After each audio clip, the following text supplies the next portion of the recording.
오늘 보면 네 가지 이적을 행하셨습니다. 네 가지.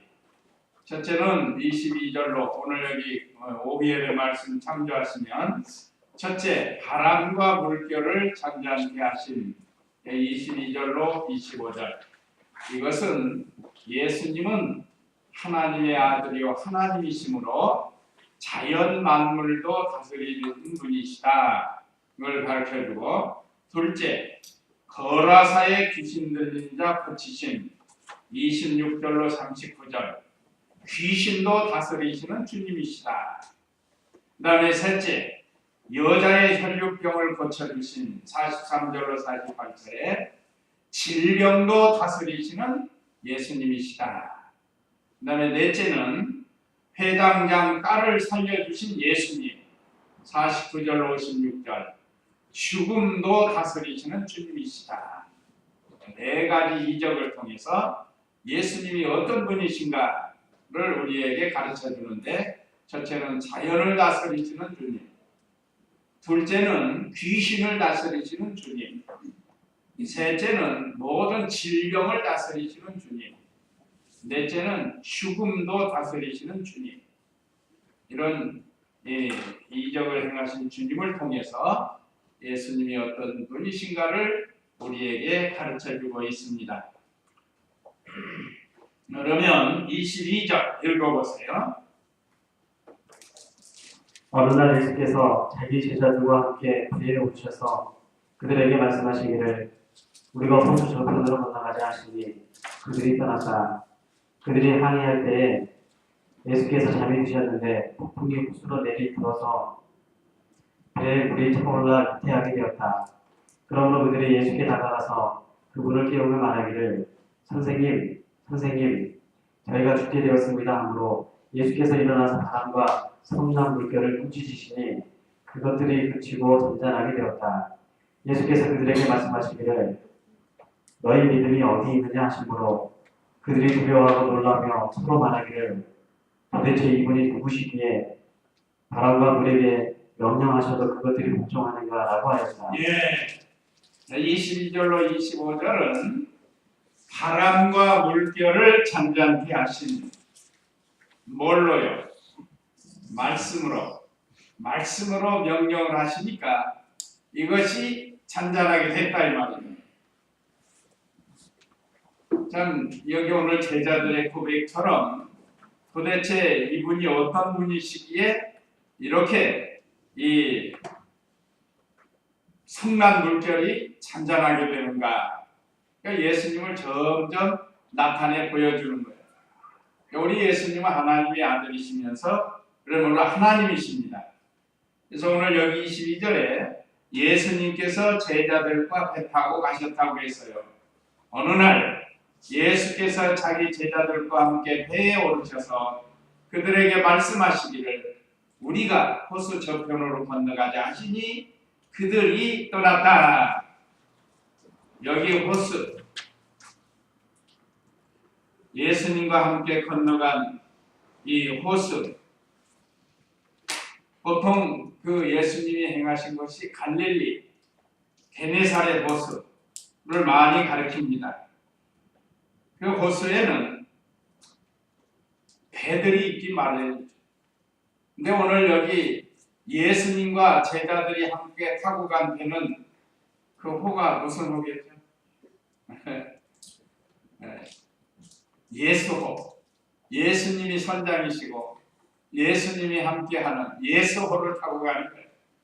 오늘날 우리도 예수님이 선장이시고 우리는 이 중마동호를 타고 지금 가고 있습니다. 세상 물 위를 지금 가고 있는 거예요. 예수호를 타고, 이 중마동호를 타고 예수님이 선장이 되어가지고 거기에 우리가 지금 타고 있는 겁니다. 그래서 이 세상 물결을 항해하다 보면 여러 가지 어려움이 오는 거예요. 파도가 올 때 있고 광풍이 올 때 있고, 마가복음에서는 이 광풍이라고 해요. 광풍. 구역에도 그렇죠. 구역에. 한번 구역 한번 볼까요? 구역에.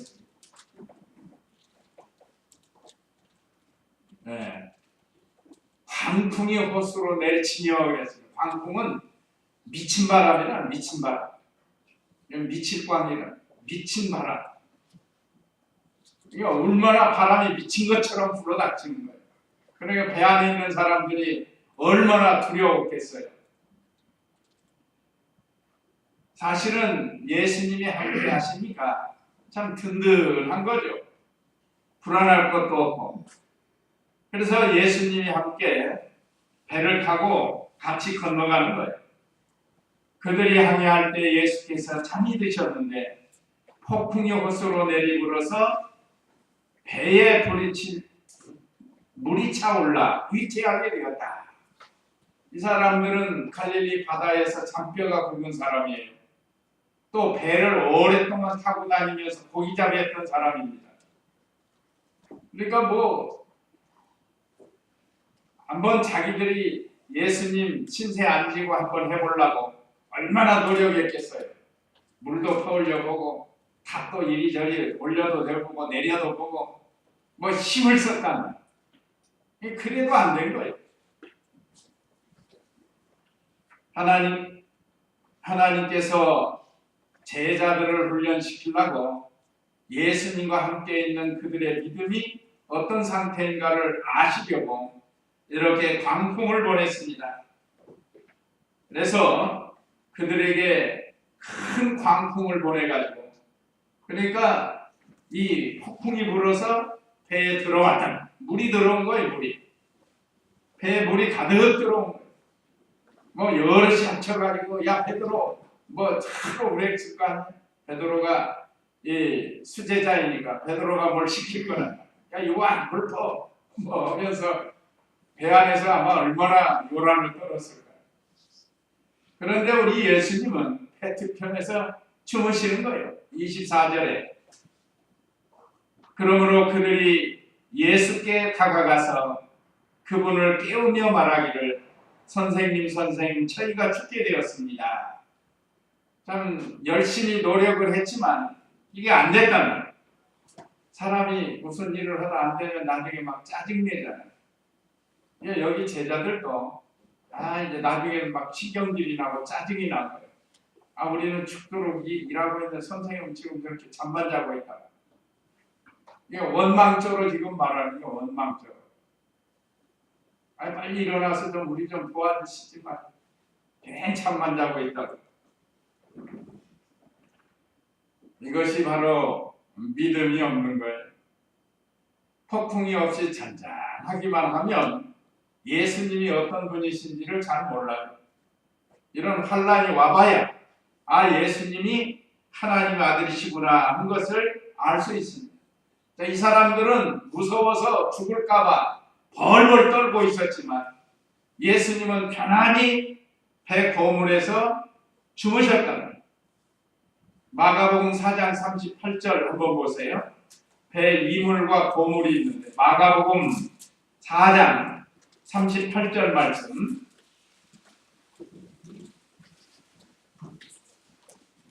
예수께서는 배 뒷편에서 베개를 두고 주무시고 계셨다. 제자들이 그분을 깨우며 말하기를 선생님 저희가 죽게 된 것을 돌보지 않으십니까 하였다. 네. 여기 오늘 다른 성경은 배 뒤편이라고 이렇게 했는데 구역에는 고물이라고 그래. 고물은 뒤편이에요. 여기 그랬죠. 지금 우리 구역이 나왔는데 예수께서는 고물에서 베개를 메시고 주무시더니 그랬다. 고물은 뒤쪽을 가리키고 이물은 앞쪽을 가리킵니다. 그러니까 예수님은 배 뒤에서 지금 주무시고 계세요. 제자들이 그분을 깨우며 말하기를 선생님 저희가 죽게 된 것을 돌아보지 않으십니까? 이렇게 하면은 점잖은 거예요. 선생님 우리가 죽게 됐는데 왜 안 돌아보십니까? 하면서 원망조로 하는 거예요. 하면서 말이에요. 이건 원망하는 말투가 될 수 있습니다. 자기들이 해보다가 안 되니까 결국은 원망하는 자세로 돌아서는 거예요. 우리도 주님의 일을 하다 보면 좀 뭐가 안 될 게 있어요. 그것도 주님의 뜻으로 생각하고 감사하면서 힘을 써야 되는데 원망하는 것은 아직도 믿음이 연약한 거예요. 아직도 믿음이 연약해요. 그러니까 제 예수님은 왜 이렇게 배 고물에서 주무실 수 있을까? 믿음이 커서 그래요. 믿음이 커. 우리 공과책에도 예수님의 믿음은 왜 큰 믿음인가? 라고 있죠. 첫째는 하나님의 주권을 믿었습니다. 하나님의 주권, 하나님의 능력을 믿었어요. 하나님께 생사하복이 있다는 걸 확실히 믿었습니다. 예수님이 오신 목적은 십자가에서 죽으셔야 되는 거예요. 그런데 바다의 풍랑에 빠져 죽게 하시겠느냐 이 말이에요.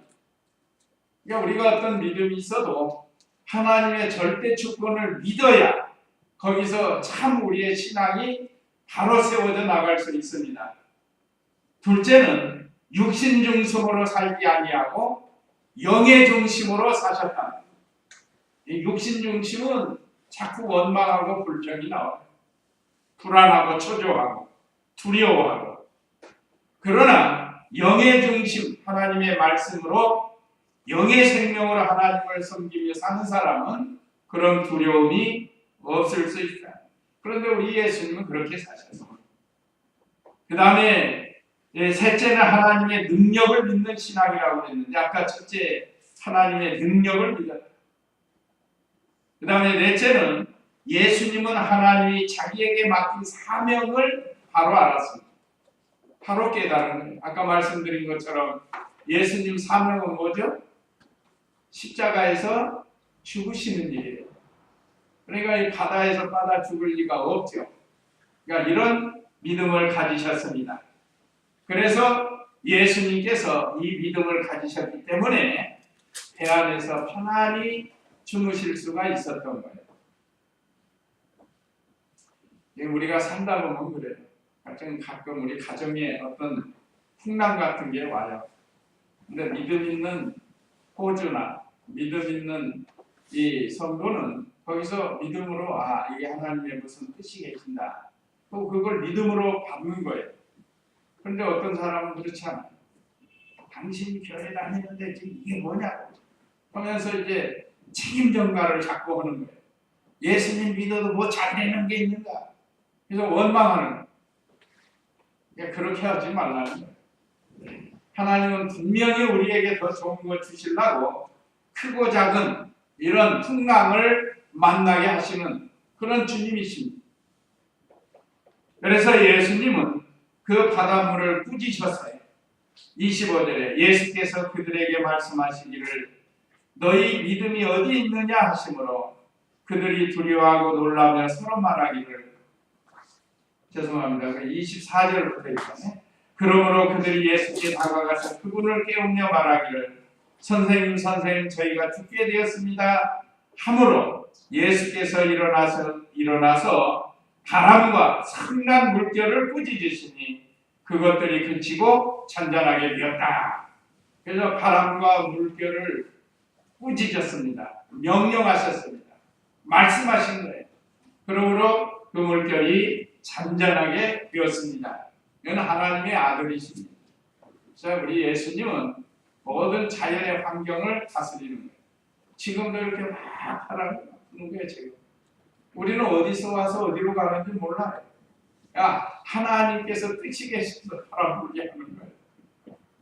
근데 사람들은 저걸 통해서 막 귀찮다 막 원망하고 불평하는 거예요. 모든 것이 하나님의 조건대로 이루어지는 줄 알고 우리는 믿음을 잘 지켜야 되겠습니다. 제자들은 예수님과 반대되는 그런 믿음이었어요. 그러니까 믿음이 없는 거예요. 없는 거. 그래서 원망하고 불평하고 저런 조바심이 생기고 우리는 예수님을 배워서 예수님과 같은 믿음을 가져야 되겠습니다. 두 번째, 거라사의 귀신 들린 자 고치심. 26절 읽어보세요. 그들의 갈릴리 건너편에 있는 거라사 지방에 다다랐다. 예수께서 육지에 내리셨을 때에 그 그 성읍에 사는 악령이 들린 한 사람이 예수님을 만났는데 그는 오랫동안 옷을 입지 않았으며 집에서 지내지도 않고 무덤들 사이에서 지냈다. 그가 예수님을 보자 부르짖으며 그 앞에 엎드려 큰 소리가 말하기를 지극히 높으신 하나님의 아들 예수님, 당신이 나와 무슨 상관이 있습니까? 당신께 부탁하는데 나를 괴롭히지 마소서 하였으니 이는 예수께서 이미 그 더러운 영에게 그 사람에게서 나오라고 명령하셨기 때문이다. 그 더러운 영이 여러 차례 그를 사로잡았기 때문에 사람들이 그를 쇠사슬과 족쇄로 묶고 지켰으나 그는 그 묶인 것들을 끊고 악령에게 몰려 광야로 나가곤 하였다. 예수님께서 귀신 들린 자를 만나셨습니다. 이것도 하나님의 예정하신 뜻대로 이 귀신 들린 자를 만나가지고 귀신도 다스리시는 주님이신 것을 이제 나타내시는 거예요. 자, 다시 26절에 보면 그들이 갈릴리 건너편에 있는 거라사 지방에 다다랐다. 예수님은 그 호수를 타고 이쪽이 갈릴리면은 나사렛, 갈릴리, 나사렛 이렇게 얘기하잖아요. 그 반대 지역이 오늘 여기 있는 말씀은 거라사 지방이에요. 상당히 갈릴리 호수에서 갈릴리 지방에서 예수님이 일을 많이 하셨습니다. 자, 이렇게 배 타고 바람을 통해서 풍랑을 통해서 일을 하시고 또 귀신 들린 자를 만나서 일하시는 거예요. 지금 귀신 들린 자 만나려고 악령 들린 자를 만나려고 가신 거예요. 예수께서 육지에 내리셨을 때에 그 성읍에 사는 악령에 들린 한 사람이 예수님을 만났는데 그는 오랫동안 옷을 입지 않았으며 집에서 지내지도 않고 무덤들 사이에서 지냈다. 참 좀 속된 말로 미쳐도 이상하게 미친 사람, 이 사람. 옷도 안 입어요. 옷도 안 입고 다닌다. 그리고 자꾸 무덤에서 지내, 무덤. 사람이 그 무덤에서 사는 게 얼마나 무서워요. 낮에도 무서운데 밤에도 거기 가서 지내니 자기만 무서운 게 아니에요. 거기 지나가는 사람들도 얼마나 무서울까요? 그러니까 귀신, 악령도 여러 귀신이 있어요. 곱게 미친 사람도 있고 이렇게 이상하게 미친 사람도 있어요. 어떤 사람은 막 욕하면서 다니는 그런 사람도 있어요. 어떤 사람은 희직희직 웃고 다니는 사람도 있고 그냥 정신이 좀 이렇게 이상한 사람들이 있는데 오늘 예수님을 만난 사람은 아주 흉악한 사람. 옷도 입지 아니하고 집에서 지내지도 않고 무덤에서 지는 사람이에요. 그러니까 이 사람은 죽은 자를 좋아하는 귀신, 죽은 자. 죽은 자들이 있는 곳에 같이 있는 자.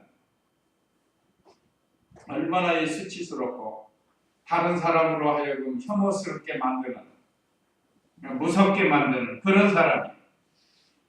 이와 같이 귀신에 들은 사람들은 영적으로 먹을 거 먹지 못하고 또 살만한 안식처도 없어요. 집에도 들어가지 못한다. 그래서 예수님이 그 사람을 고쳐주려고 찾아가면 얼마나 불쌍한 사람이에요. 그러니까 28절에 그가 예수님을 보자 부르짖으며 그 앞에 엎드려 큰 소리로 말하기를 지극히 높으신 하나님의 아들 예수님. 자, 이 귀신이 예수님을 어떻게 알아요? 귀신같이 아는 거예요. 귀신같이. 귀신같이 아는 겁니다. 예수님을 보고 알아본 거예요. 다른 사람들은 잘 모르지만 이 귀신을 알아본 거예요. 그래서 당신이 나와 무슨 상관이 있습니까? 그렇죠. 예수님은 귀신과 아무 상관없어요. 귀신을 구원하러 오신 게 아닙니다. 귀신 들린 사람을 곧 구원하러 오셨지 귀신을 구원하러 오신 분이 아니에요. 귀신은 처음부터 멸망받기로 작정된 자예요. 귀신은. 그러니까 여기서 이 귀신 들린 사람을 구원하러 왔지 귀신을 구원하러 오신 게 아니에요. 그래서 귀신이 자기는 예수님과 아무 상관이 없다는 거예요. 그래서 당신께 부탁하는데 나를 괴롭히지 마소서 하고 말을 했습니다. 정말로 귀신같이 한 거예요. 예수님 하나님의 아들이신 것을.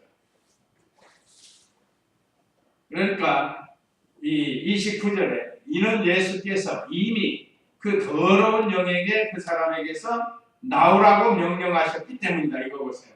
더러운 영, 악령이 그 사람에게 들어가 가지고 무덤에서 살게 하고 또 옷을 벗고 살게 하고 귀신에 들리면 수치를 당하고 안식처가 없다는 것을 나타내 보여주는 겁니다. 얼마나 불쌍한 사람. 그래서 그 더러운 영에 여러 차례 그를 사로잡았기 때문에 사람들이 그를 쇠사슬과 족쇄로 묶고 지켰으나 사람들이 많이 보내가지고 하도 이 사람 때문에 동네 사람들이 두려워하고 무서워하고 그러니까 사람들을 보내서 쇠사슬로 묶어놨다는 거예요. 그런데도 또 그걸 끊고 돌아다니는 거예요. 족쇄를 풀고. 왜 그런가? 악령에 들려가지고 심도 보통이 아니에요. 그래서 이 광야로 나가서 무덤에서 지내고 이렇게 지냈던 사람이에요. 그래서 예수님께서 이제 그를 고쳐줍니다. 귀신들을 돼지떼에 들어가라고 했습니다. 30절 읽어보세요. 예수께서 그에게 내 이름이 무엇이냐 라고 물으시자 그가 군대입니다 라고 말하였으니 많은 악령들이 그에게 들어가 있었기 때문이다. 악령들이 자신들을 부정행으로 들어가도록 명령하지는 말아달라고 간청하였다. 마침 그곳 산에 많은 돼지떼가 먹고 있었는데 악령들이 그곳에 자신들을 그 돼지떼 속으로 들어가도록 허락해달라고 간청하므로 예수께서 그들에게 허락하시니 악령들이 그 사람에게서 나와서 돼지들 속으로 들어갔으므로 그 돼지떼가 빗갈길을 따라 호수 속으로 내리다가 빠져 죽었다. 예, 귀신들을 돼지떼에 들어가라고 예수님이 허락을 한 거예요. 마가복음에는 귀신이 얼마나 되는가 하면 약 2,000마리 돼지떼, 돼지떼가 약 2,000마리가 된다고 했어요. 여기는 그곳 산에 많은 돼지떼가 먹고 있었는데 그랬는데 마가복음 5장 13절에는 약 2,000마리의 돼지떼가 있다고 했습니다. 여기 예수님께서 그에게 물었어요. 양령에게 물은 양령. 내 이름이 무엇이냐라고 물으시자 그가 군대입니다라고 말했습니다. 군대라는 것은 로마 군대 약 6,000명이 된다고 한 거래요. 한 군단을 가리켜 군단. 그러니까 이것은 많은 것을 가리켜 많은 것. 그래서 여기도 보면 이 돼지떼에 들어가는 이 악령들도 얼마나 많은가를 여기서 가르쳐 줍니다. 마침 그곳 산에 많은 돼지떼가 먹고 있었는데 악령들이라고 그랬죠? 이게 많은 귀신의 떼들이라 그분께 자신들을 그 돼지떼 속으로 들어가도록 허락해달라고 간청함으로 예수께서 그들에게 허락하시니 그랬습니다. 또 30절에도 군대입니다 라고 말하였으니 많은 악령들이 그에게 들어가 있었기 때문이다. 악령이 하나만 들어가도 괴로울 텐데 또 그 막달라 마리에게는 몇이 들어갔죠? 7 귀신이 들어갔다. 여기는 많은 귀신이 또 들어간 거예요. 자, 사람은 마귀보다 약하고 마귀는 예수님보다 약합니다. 이걸 거꾸로 하면 예수님은 마귀보다 강하고 마귀는 사람보다 강해요. 그래서 우리 스스로 마귀를 이길 수 있는 길은 오직 한 길밖에 없다고 그랬습니다. 그게 바로 예수님 안에 거하는 거예요. 예수님 안에 거해야만이 우리가 마귀를 이길 수 있다는 거예요. 그렇지 않고는 귀신 못 이겨요. 근데 여기 많은 귀신이 그 사람 안에 들어가 있었으니 얼마나 괴로웠겠어요. 7 귀신 들린 사람도 괴로웠을 거고. 그러니까 많은 귀신의 때가 있었지만 그걸 주님이 다스리신다는 그래서 돼지 속에 들어가라고 허락을 했어요. 그러니까 33절에 악령들이 그 사람에게 나와서 돼지들 속으로 들어갔으므로 그 돼지떼가 비탈길을 따라 호수로 속으로 내려가려 빠져 죽었다 그랬습니다. 귀신은 이렇게 손해를 줘요. 재물에 대한 손해, 우리 신앙에 대한 손해. 그러니까 귀신은 하나님을 대적하는 자고 우리 성도들에게 손해 주는 이런 사람. 그런데 여기 돼지 주인이 큰 손해를 봤어요.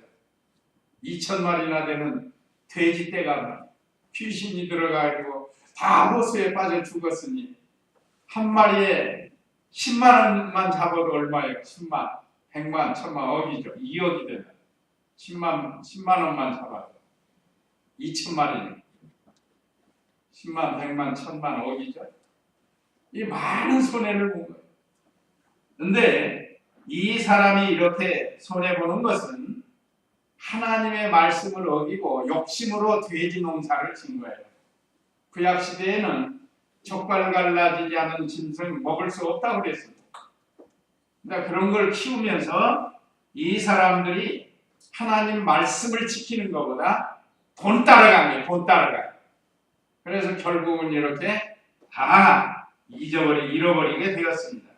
그러니까 욕심으로 돈 따라가면 손해 볼 날이 있어요. 손해 볼 날. 욕심 부리지 말라. 또 귀신은 반드시 우리에게 해독을 줍니다. 해독. 절대 우리를 좋게 안 해요. 그 다음에 셋째는 귀신은 우리 눈에 보이지 않지만 존재한다는 것을 가르쳐주는 거예요.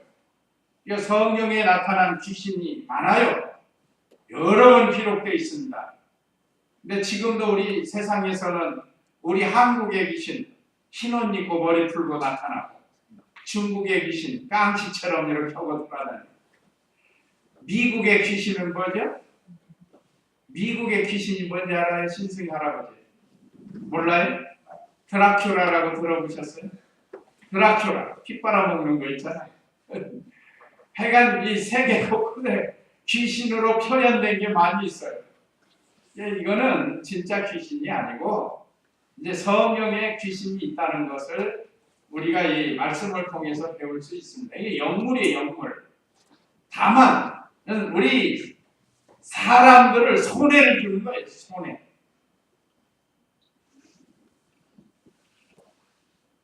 그러니까 참 우리가 예수님 믿고 예수님 편에 서게 된 게 얼마나 감사한지 몰라요.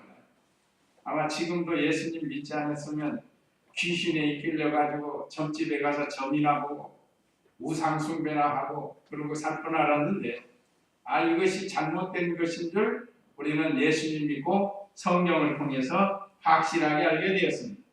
그 다음에 34절 읽어보세요. 돼지들을 치는 자들이 일어난 일을 보고 다나나 성읍과 농촌들에 전하니 사람들이 일어난 일을 보려고 나와 예수께 와서 악령들이 나간 사람이 옷을 입고 온전한 정신으로 예수님의 발 앞에 앉아 있는 것을 보고 두려워하였다. 그 악령 들렸던 자가 어떻게 낫게 되었는지를 본 자들이 그 사실을 그들에게 알려주니 거라사 지방의 모든 군중이 큰 두려움에 사로잡혀 예수께 자신들을 떠나달라고 요청하였으므로 예수께서 배에 올라타시고 되돌아가셨다. 거라사인들이 예수님 떠나기를 구했습니다. 그 괴롭혔던 귀신을 쫓아내고 그 사람이 정상적인 사람이 되었어요.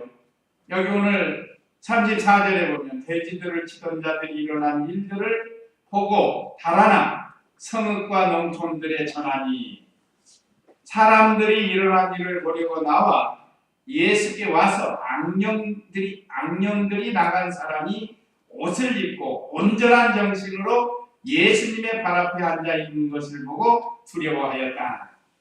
예수님은 고치러 왔어요. 귀신 들린 자 고쳐주고 병든 자 고쳐주고 그러러 오셨거든요. 이게 얼마나 악령 들려서 괴로웠던 사람인데 점잖게 쳐가지고 이제 정신이 온전해져가지고 이제 옷을 입고 지낸다. 전에는 옷 벗고 돌아다니던 사람. 이제 사람들이 그것을 보고 두려워했다고 그랬어요. 그러면서 예수님이 거기서 떠나기를 원했습니다. 왜 그런가? 왜 그랬을 것 같아요? 자기 집 돼지도 또 이렇게 될까봐, 손해 날까봐, 자기 집 재물이 손해 날까봐, 그 귀신들 이제 고쳐주는 게 얼마나 기쁘고 즐거운 일. 돼지 2,000마리보다 한 사람이 귀한데 예수님은 이런 능력으로 그 사람을 구원하고 고쳐줬는데 거기 동네 사람들은 자기들 돼지 때도 또 이렇게 될까봐 두려워가지고 예수님을 떠나도록 했습니다. 참 안타까운 일이에요. 아, 이분이 하나님 아들이시고 나도 예수님을 믿자 하고 예수님을 영접했더라면 참 좋을 터인데 오히려 예수님 믿는 사람을 떠나버려. 지금도 이북도 그렇고 중국도 정치적으로는 그래요. 예수님 믿는 사람 다 쫓아낸다고. 이게 참 안타까운 일이에요.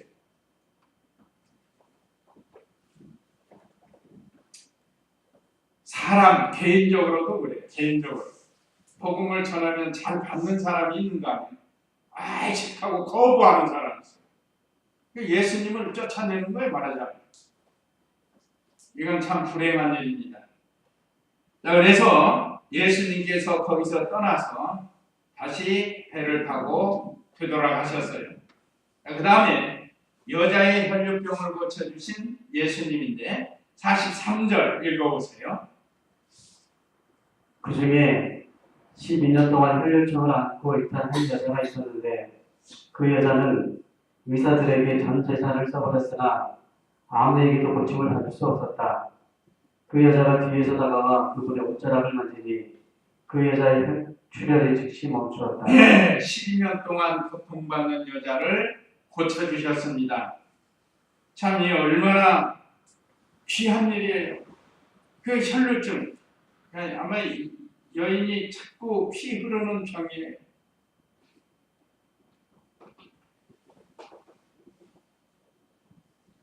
몸에서 피가 점점 흘러나온다는 거예요. 그러니까 얼마나 귀찮겠어요. 네, 그것도 12년 동안 그랬으니까 얼마나 이 고생을 했는지. 자, 43절에 그 중에 12년 동안 혈류증을 앓고 있던 한 여자가 있었는데 그 여자는 의사들에게 전 재산을 써버렸으나 그 병 고치려고 많이 애를 썼지만 재산을 다 썼지만 고침을 받지 못한 거예요. 고생은 고생대로 하고 돈은 돈대로 쓰고 아무에게도 고침을 받을 수 없었다고 그랬어요. 요즘도 그런 분들이 있어요. 중환자실에서 돈을 계속해서 돈 쓰게 만들고 자기 재산 다 잃고 나중에는 자녀들 재산까지 다 잃어버리게 만드는 그런 일이 있어요. 지금도. 얼마나 안타까워요. 본인이 아파서 괴로운 것뿐만 아니라 자기 재산과 또 자녀들의 재산까지 피해를 주는 이런 병이 있습니다. 그런 거 보면 안타까워요. 자녀들은 부모님이라고 해서 할 도리를 한다고 하는데 그 가사가 탕진이 된다. 그렇게 되지 않도록 우리가 기도를 좀 많이 해봐야 되겠습니다. 이 사람은 한방도 해봤을 거고 요즘 말하면 양약도 써봤을 거고 큰 병원도 가봤을 거고 먼 데서 여기 여수에 무슨 애양병원도 와보는 거예요. 많은데 오는 거예요. 먼 데서 거기 잘 고친다고. 우리 친승이 할아버지 쫙 강남에 성모병원까지 가신다고 하고 그래요. 그래도 못 고쳤다. 그리고 그건 하나님이 고쳐줘야 된다고 제가 말씀을 드려요. 하나님이 고쳐줘야 되는 거예요. 병원에서도 안 되고 약으로도 안 되고 그럼 어떻게 하겠어요? 하나님께 매달려서 하나님 은혜로 고침을 받아야 된다는 거예요. 이 사람처럼 돈도 다 잃어버리고 그래도 고침을 못 받았어요. 그러다가 그 여자가 44절에 뒤에서 다가와 그분의 옷자락을 만지니 그 여자의 출혈이 즉시 멈추었다. 참 이게 중요한 거예요. 그 여자는 믿음으로 예수님의 옷자락만 잡아도 자기 병이 나을 줄로 믿은 거예요. 그래서 잡은 거예요. 이분은 하나님의 아들이다. 내가 이분의 옷자락만 잡아도 내 이 병이 나을 것을 믿습니다 하고 붙잡은 거예요. 그러니까 고침받은 겁니다. 의심해가지고는 못 고쳐요. 의심해가지고 병원 써도 안 되고 약도 안 되는데 뭐 예수님이 어떻게 고치겠는가? 그러면 못 고쳐요. 도대체 이분은 하나님의 아들이다. 어떤 병도 고칠 수 있는 분이다 하고 믿고 이분께 나가면 고쳐줄 줄로 믿습니다 하고 믿음으로 나가면 그 고침을 받는 거예요. 그래서 이 여자가 고침을 받았습니다. 얼마나 기분이 좋았겠어요. 근데 사실은 이거보다 더 중요한 게 우리의 죽었던 영을 새롭게 살려주신 것이 더 큰 겁니다. 얼마나 큰 은혜를 우리가 입었는지 몰라요. 그래서 이 여자가 고침을 받아 45절 읽어보세요. 예수께서 말씀하시기를 나를 만진 자가 누구냐 하심으로 모두가 부인하니 베드로가 말하기를 선생님 우리들이 선생님을 에워싸 믿고 있습니다라고 하였다. 예수께서 말씀하시기를 누군가가 나를 만졌다. 내게서 능력이 나간 것을 내가 알고 있다 하시니 예수님은 아십니다. 예수님은. 근데 이 여자가 시침이 떡 떼고 고침받고 이제 가려고 그러는 거예요. 그러니까 그렇게 해서는 안 된다는 거예요. 그래서 고침받은 여자를 찾으신 예수님이세요. 다른 사람은 몰라요. 베드로도 몰라요. 아유 선생님 다른 사람들이 에워싸서 예수님 밀었기 때문에 아마 이렇게 스쳤을 겁니다. 다른 사람은 다 그렇게 생각하는 거예요. 설마 예수님 옷자락 만져서 고침받는 생각은 하지도 못하는 거예요. 그러나 예수님은 아세요.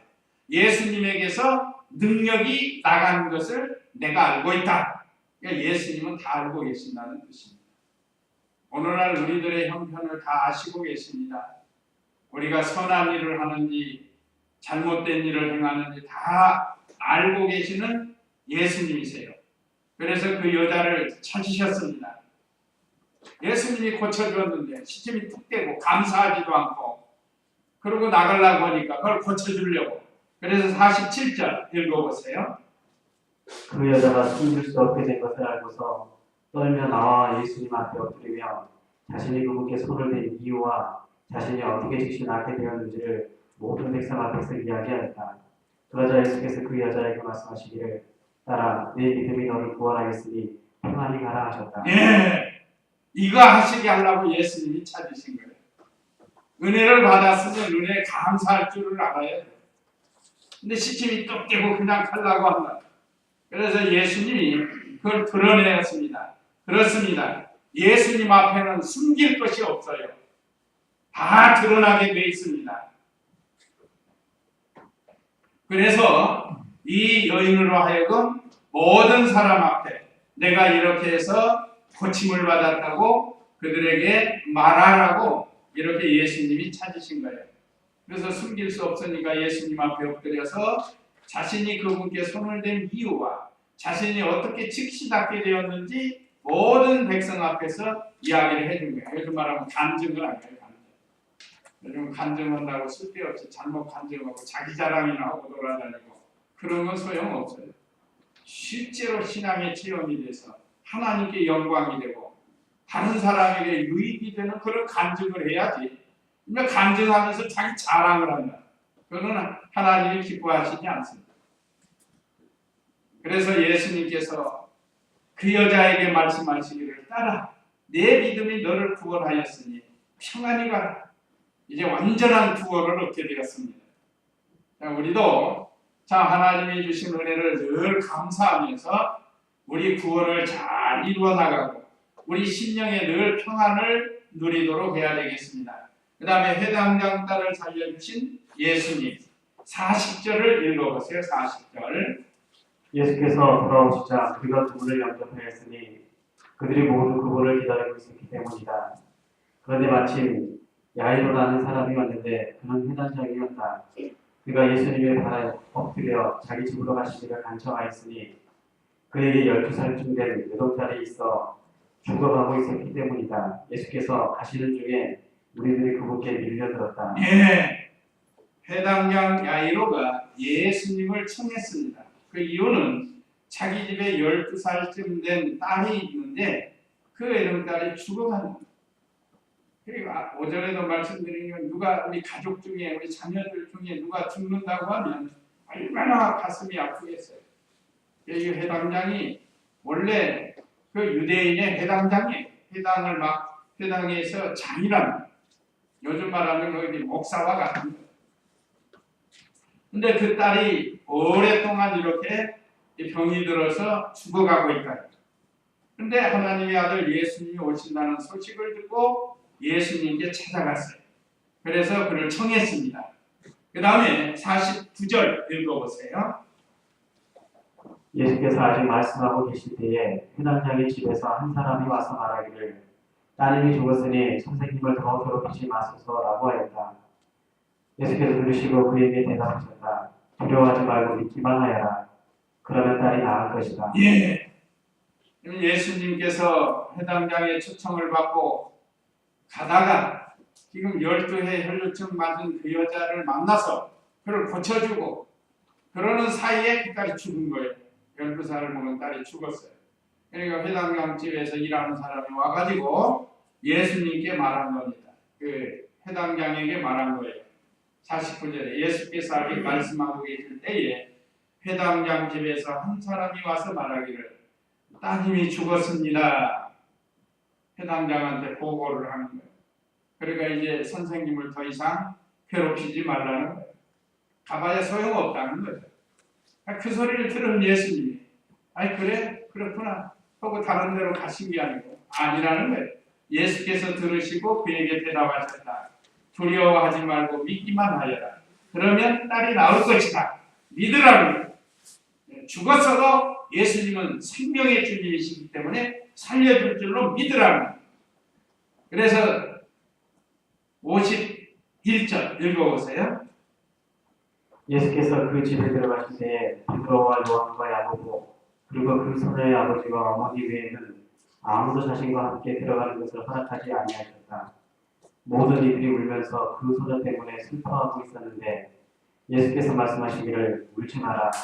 이 소녀가 죽은 것이 아니라 자고 있다 하시니 그들은 그 소녀가 죽은 것을 알고 있었으므로 그분을 비웃었다. 네, 실제로는 죽었어요.